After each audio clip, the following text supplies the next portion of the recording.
நாட்டின் 17வது குடியரசு துணைத் தலைவர் பதவிக்கான தேர்தல் இன்று நடைபெறவுள்ளது.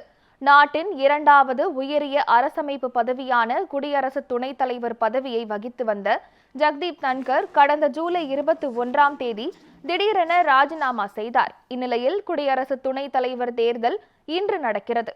மக்களவை, மாநிலங்களவை எம்பிக்கள் வாக்களிக்கும் இத்தேர்தலில் ஆளும் தேசிய ஜனநாயக கூட்டணி வேட்பாளர் CP ராதாகிருஷ்ணன், எதிர்க்கட்சிகளின் இந்தியா கூட்டணி வேட்பாளர் சுதர்ஷன் ரெட்டி ஆகியோர் இடையே நேரடி போட்டி நிலவுகிறது.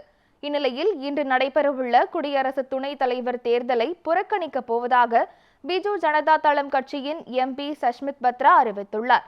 பிஜு ஜனதா தளம் கட்சிக்கு மக்களவையில் உறுப்பினர்கள் யாரும் இல்லை என்றாலும் மாநிலங்களவையில் 7 உறுப்பினர்கள் இருக்கும் நிலையில் குடியரசு துணைத் தலைவர் தேர்தலை புறக்கணிப்பதாக தெரிவித்துள்ளார்.